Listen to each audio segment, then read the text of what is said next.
विक्रम बेताल की कहानी। सर्वश्रेष्ठ वर कौन? बेताल 25वीं कहानी। राजा विक्रमादित्य बेताल को ले जाने में कई बार विफल रहे, लेकिन उन्होंने हार नहीं मानी। इस बार भी उन्होंने बेताल को अपने कंधे पर लादा और आगे बढ़ने लगे। हर बार की तरह इस बार भी बेताल ने राजा को नई कहानी सुनाई। जानिए क्या थी वो कहानी और राजा ने कहानी से जुड़े बेताल के सवाल का क्या जवाब दिया। एक बार की बात है, उज्जैन शहर में एक राजा राज करता था। उसका नाम वीरदेव और रानी का नाम पद्मा था। उन दोनों की एक बेटी थी रूपमती। एक बार रूपमती अपनी सहेलियों और मंत्रियों के साथ राज्य में घूमने निकली। घूमने के साथ साथ वह अपनी प्रजा को कुछ भेंट भी दे रही थी। इतने में एक व्यक्ति ने राजकुमारी को एक खूबसूरत साड़ी भेंट में दी। राजकुमारी उस साड़ी को देखकर बहुत खुश हुई। उसने उस व्यक्ति से पूछा, आपने यह साड़ी कहाँ से खरीदी? यह साड़ी बहुत सुंदर है। इतने में राजकुमारी के मंत्री ने कहा, यह साड़ी इन्होंने खुद बनाई है। यह बहुत बड़े कलाकार हैं। मंत्री की बात सुनकर राजकुमारी आश्चर्यचकित हो गई। राजकुमारी ने उस व्यक्ति द्वारा बुनी गई दूसरी साड़ियों और कपड़ों को देखने की इच्छा जताई। वह व्यक्ति बहुत खुश हुआ और राजकुमारी को अपने घर चलने के लिए आमंत्रित किया। राजकुमारी ने निमंत्रण स्वीकार किया और उसके घर जाकर कई वस्त्र देखे। वह बहुत खुश हुई और बोली, मन कर रहा है यहीं रुक जाऊं और आपसे यह कारीगरी सीखूं। इतना कहने के बाद राजकुमारी अपनी यात्रा पूरी करने के लिए फिर निकल पड़ी। राजकुमारी थोड़ी आगे बढ़ी ही थी कि आगे से एक व्यक्ति आया और उसने राजकुमारी और उनकी सहेलियों को कहा कि आगे पेड़ के नीचे शेर है। राजकुमारी ने चौंक कर उस व्यक्ति से पूछा, आपको कैसे पता चला? आपने देखा है क्या? उस व्यक्ति ने कहा, नहीं राजकुमारी, मुझे मेरे पक्षी दोस्त ने जानकारी दी है। राजकुमारी फिर चौंकी। उन्होंने पूछा, क्या आप पक्षियों से बातें करते हैं? तो उस व्यक्ति ने जवाब दिया कि उसे पक्षियों, जानवरों और पानी में रहने वाले जीवों की भाषा आती है। राजकुमारी यह सुनकर काफी खुश हुई और चिड़ियों और जानवरों की भाषा सीखने की इच्छा जताकर उन्हें महल आने के लिए आमंत्रित किया। उस व्यक्ति ने कहा, ये पक्षियां और जानवर ही उनका परिवार है, वो महल कैसे आ सकते हैं? तो राजकुमारी ने उसकी बात का मान रखते हुए कहा, कभी भविष्य में मौका मिला तो वह खुद उनके पास यह भाषा सीखने आएगी। इतना कहकर वह आगे बढ़ गई। यात्रा लंबी थी। यात्रा करते करते राजकुमारी की तबीयत खराब होने लगी।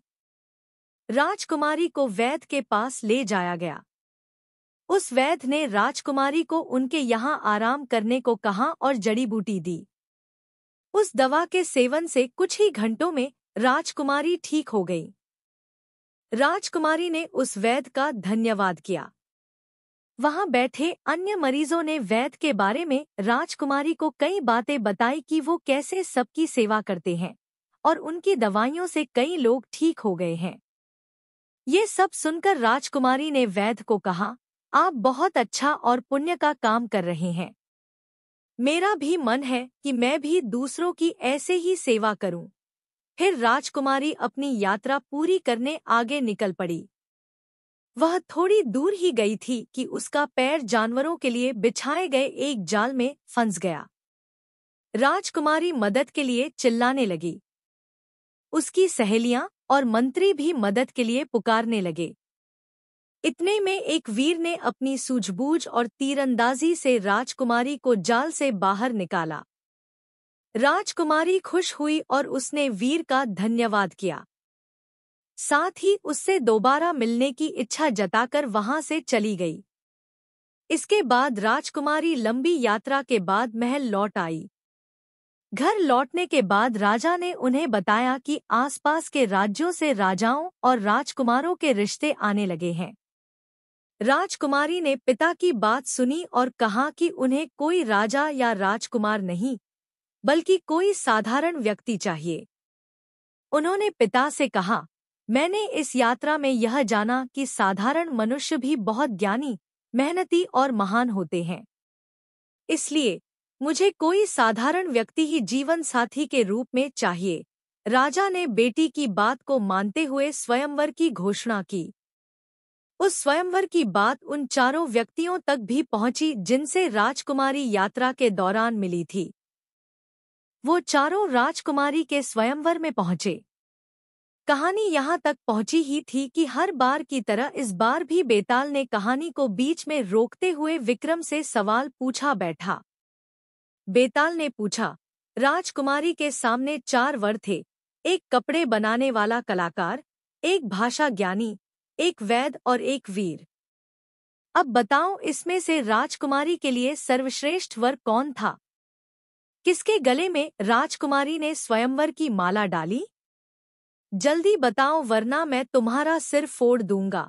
राजा विक्रम ने जवाब देते हुए कहा, कलाकार बहुत धनी व्यक्ति था, लेकिन राजकुमारी को धन की क्या कमी, इसलिए राजकुमारी कलाकार का चुनाव नहीं करेंगी। वहीं दूसरा व्यक्ति जो भाषा ज्ञानी है, वह मनोरंजन के लिए ठीक है। तीसरा वैद्य है, जो एक अच्छा व्यक्ति है, समाज की सेवा करता है।